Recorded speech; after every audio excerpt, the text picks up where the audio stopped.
Hey everyone, so in today's video, I'm going to be talking about Indian almond leaves. More specifically, I'm going to be talking a little bit about what they are and some of the benefits of them in your aquarium.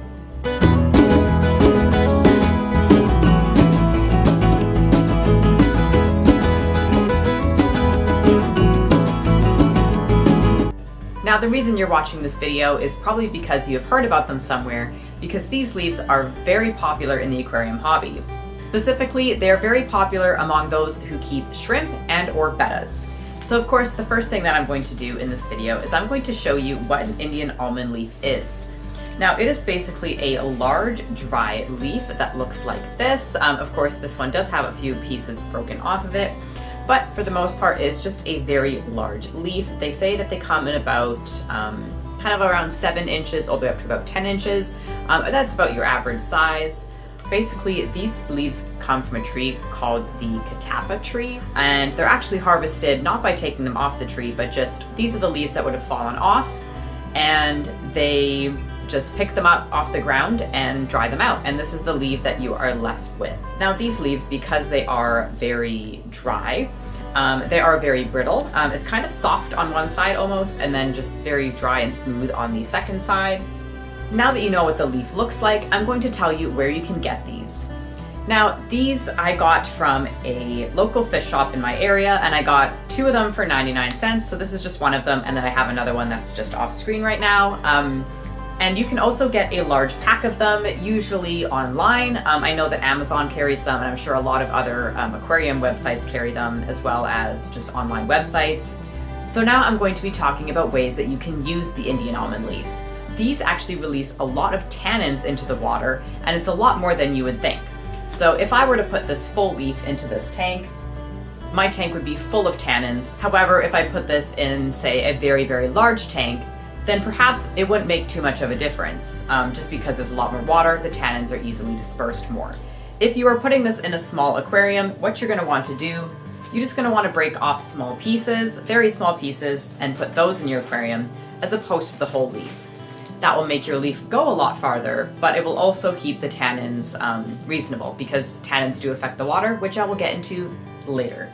Now, do keep in mind, if you are cutting up the leaf to insert it into a smaller tank, the tannins will be released a lot quicker than if the plant was kind of whole. I guess because you're cutting it, you're kind of opening up the membranes there, and it will release the tannins a lot quicker than if you had the full leaf.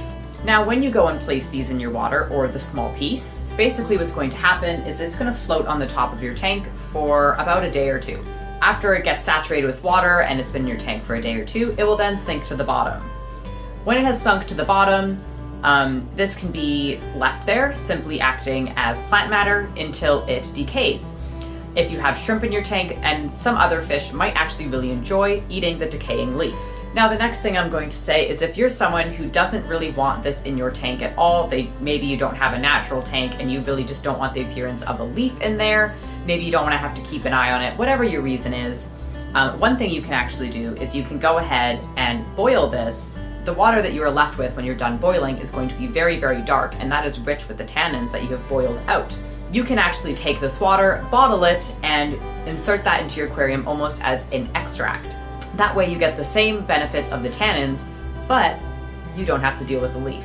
Another way you can do it is if you don't want to boil it for about 2 to 5 minutes, then you can just have this soaking in either a bucket or a separate empty tank, something like that, and then you can take the water out from that. This will be more of a weekly process, maybe even 2 weeks, in order to do it when boiling is a lot quicker. Now, the last thing you can do about Indian almond leaves, if you don't wish to use the leaf itself, you can actually just go ahead and buy something called Indian almond extract. I'm not exactly familiar with where you get this. I'm assuming it's going to be online. Maybe you could get it at stores that sell other extracts. I'm really not sure.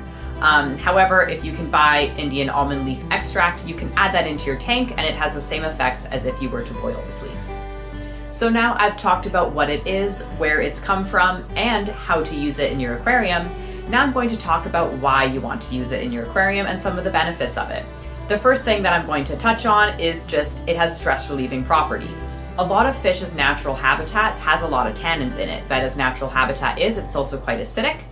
And basically what the tannins do in the Indian almond leaf is they lower the pH of your tank, they make it a little bit more acidic, they also soften the water so it's not as hard, and this closely mimics a betta's natural habitat. The closer it is to a natural habitat, the less stressed your betta is going to be.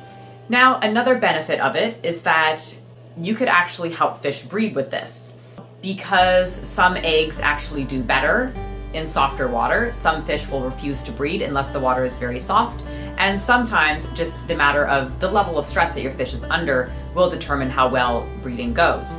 A lot of breeders will use this because they find they have the most success with the entire breeding process from pre-breeding all the way until the time that the eggs are hatched. Now, another benefit, and this one is going to touch on those of you who have shrimp. Shrimp really like to eat plant matter and decaying stuff like that at the bottom of your aquarium. Now, even though I do mention shrimp simply because most of the time shrimp do like to eat this, snails will also eat it as well, and also some fry will actually nibble on this as well. Oftentimes fry are a little bit more shy when it comes to going and getting the main source of food from their aquarium, such as any pellets or flakes that you are feeding them. So a lot of times they will actually go and eat the decaying matter as well, and they really enjoy this. So there will be also some health benefits to them as well because they're getting a tasty treat. Now, the last thing that I'm going to say is that Indian almond leaves are wildly popular because they have natural medicinal properties. They are known to be antibacterial and also antifungal. Basically, it can help your fish either combat these infections or it can actually help cure them, according to some fish keepers. Now, there's no scientific evidence really behind this saying that it specifically works or it specifically does not work, and here is why. However, just among fish keepers, they have found that this seems to be a trend that using these in your aquarium either lowers the amount of infections your fish experience or helps them heal a little bit faster. Some people actually swear that they do not have to use traditional chemical medicines on their fish if they have an Indian almond leaf in there. But if something like a betta has fin rot, this has been known to combat it, and it has also helped to stop your betta from getting it. This can be in connection to the stress. The less stress a fish is under, the kind of more calm they are, the higher their immune system is, the more they can combat infection. So it certainly could be more of a chain reaction, or it could be the plant itself. If your fish are experiencing any of that, or if they have beginning signs of maybe a fungal infection, try putting an Indian almond leaf in there, and it has been rumored that they will actually help cure it, or at least assist a medicine in curing it. So that is everything that I have to say about Indian almond leaves. I do know that Indian almond leaves are very popular, and a lot of people do seem to like them. So I thought it'd be important for you guys to know why they are so popular, why fish keepers tend to like them. If you have any other success stories or even any other things that you find beneficial about an Indian almond leaf, then let me know in the comments down below so other fish keepers can see that. If you like this video, make sure to give it a thumbs up. If you want to see more videos like this, then make sure you subscribe and hit the notification bell to get notified when I upload. But that is all for today, and I hope to see you again soon. Bye guys!